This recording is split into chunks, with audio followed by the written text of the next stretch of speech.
called her the crazy one, the bitch. Michael's psycho ex who threw a Dundie through a TV and sang to a baby in a room full of people who wanted to leave. That's the Jan Levinson most people remember. And it's the exact read the actress herself keeps begging fans to drop. Because if you actually watch closely, you didn't see a crazy woman. You watched a competent one get taken apart, one laugh track at a time. And that's the part almost nobody sits with. We talk about Jan like she was always a punchline. She wasn't. The woman we meet in the pilot is the single most competent adult in the entire Dunder Mifflin universe. And the show spends 9 seasons quietly dismantling her while telling us to laugh at the wreckage. As someone who has rewatched this series more times than is defensible, I want to walk you through what actually happens to Jan Levinson in order. Because when you lay it out end to end, you don't see a villain, you see a demolition. Start with who she was before any of it. Jan is the vice president of Northeast Sales at a paper company, which means she runs an entire region and directly supervises Michael Scott. Sit with that. Her whole job is being the responsible one, standing over the least responsible man in Pennsylvania. And early on, she's genuinely good at it. She's sharp, she's controlled. She closes the deal in the client that Michael nearly torches. She drives 2.5 hours to clean up messes that aren't hers.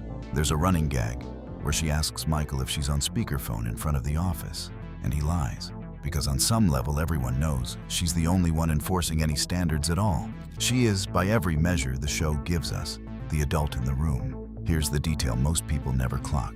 Jan is based on a character from the original British Office named Jennifer Taylor Clark, and Jennifer stayed a competent professional the entire run. No breakdown, no candles, no unraveling. She was calm, capable, and completely fine, and in the UK version, she's actually part of getting the boss fired at the end, which means Jan's collapse was never inevitable. It wasn't baked into the role.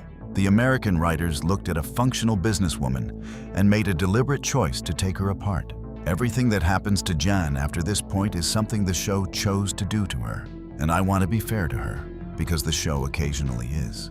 There's a moment in the episode Money where Michael, drowning in debt, tries to literally run away from his life, and Jan is the one who stops him.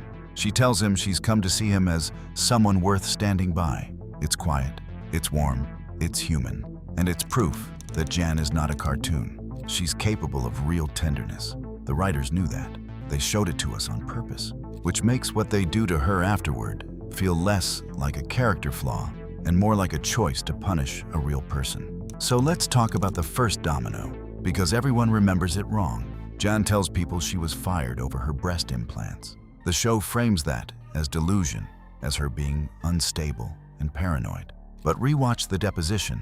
She sues Dunder Mifflin for $4 million in wrongful termination, and her actual claim is sexism and discrimination in the workplace. That scene is written as pure comedy. Michael's "That's what she said," the lawyer's deadpan, the private diary read out loud. We are laughing so hard at Michael that we never stop to ask the obvious question. What if she's right? The show never once proves she isn't. It just makes sure you're too busy laughing to consider it.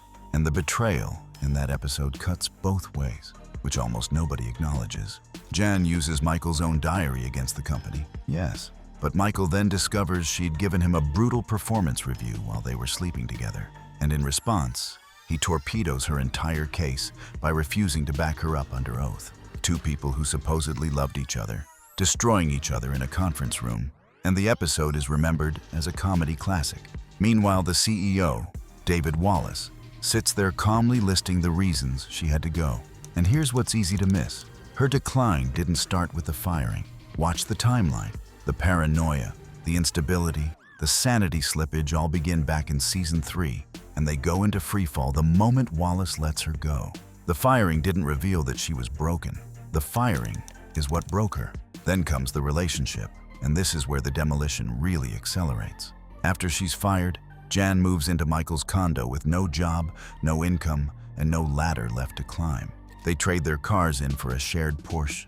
She burns through his savings and his credit while he's working 2 jobs to keep them afloat. And the show frames that as her being reckless and him being the victim. But look closer. And what does the series give this woman who spent her whole life being the competent one? A scented candle business called Serenity by Jan that reportedly earns exactly $0 a year. Think about the cruelty of that image.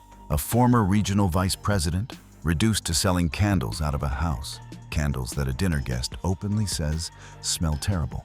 We're supposed to laugh at how pathetic it is, but that's a person who lost the one place where she was ever allowed to be good at something, grabbing for any scrap of control she has left.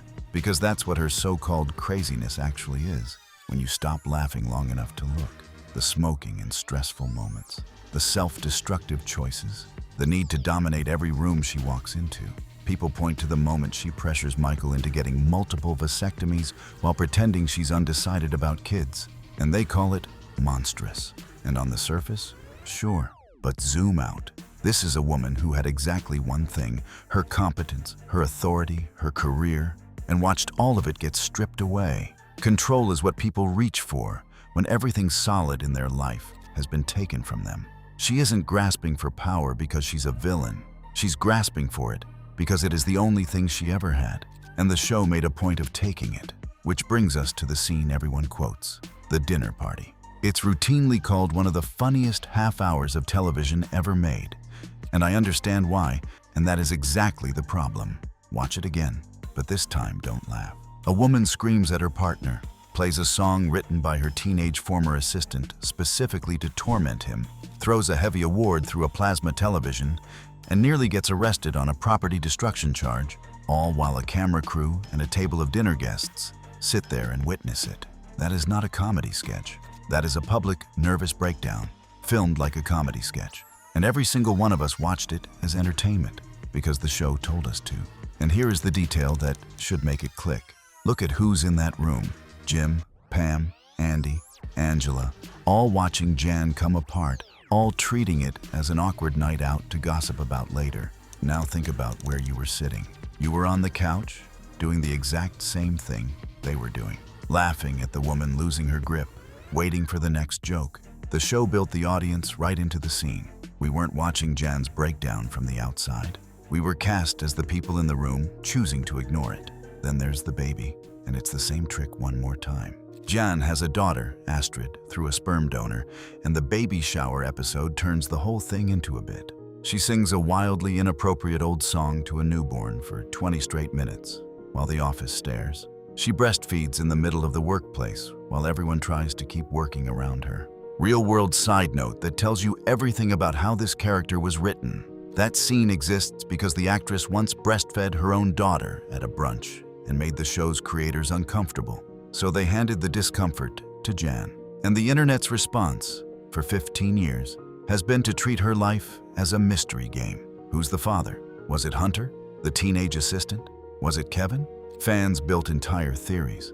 The real answer, buried in a deleted script, is that she paid top dollar for a celebrity donor. We turned a lonely woman raising a child alone into a puzzle to solve, and never once asked why she was so alone in the first place. So let me answer that, because the show buries it under jokes. Jan's family doesn't speak to her. On her own business website, there's a note that she had an unhappy childhood and ran away from home. She says her relatives won't talk to her anymore. In her words, on the advice of counsel. In another episode, she casually mentions that when everything fell apart, her friends had all been expecting it. This is a person with no family, no job, no partner, and no soft place to land. And the series treats her total isolation as a throwaway line dropped between two better jokes. Nobody in the show ever stops and says, "This woman has lost everything." It just keeps moving to the next gag. And now the part I genuinely can't get past, the thing we all ignored completely. Think about how The Office ends. Michael gets Holly and a happy life in Colorado. Dwight gets Angela and the manager's job he spent a decade chasing. Andy finds peace. Ryan and Kelly ride off together. Even Toby, the show's designated sad sack, gets an ending. Every single person who ever suffered on this series is handed a soft landing in that finale. Some grace, some closure. Everyone except one person. Jan gets nothing. After the breakup, she resurfaces as a hospital administrator, a single mother, a woman who recorded an entire album of covers nobody asked for, still performing competence at a life that keeps shrinking. When she finally returns as a real client in the last season, running the local phone book company, the show's parting gift to her is to make her the creep. She eyes a young Dunder Mifflin employee, gets shipped off with him on a trip abroad, and the writers frame a lonely middle-aged woman's last scene as a punchline about her being predatory, the exact same joke they'd already told about her teenage assistant years earlier. Her actual last appearance is a phone call where she loses a business deal out of pure spite. She isn't invited to the finale. She isn't even mentioned in the documentary the entire show is supposedly built around. The one character the writers flatly refuse to redeem, the only major person denied a single warm ending, is the competent woman they spent 9 years turning into a joke. Everyone else got forgiven. Jan got written out. So was she the villain or the victim? Honestly, neither. And that's the whole point. Jan Levinson is what happens when a capable, ambitious woman is discarded by a system, infantilized by a relationship, and then handed to an audience as comic relief. The actress spent years telling fans they weren't watching closely enough, and she was right. Every cruel outburst, every terrible candle, every uncomfortable song, it was never really the joke. It was a person coming apart in plain sight, while all of us, and everyone in the room with her, decided it was funnier not to look. If this changed how you see her, subscribe. There's a lot more the show hoped you'd never notice.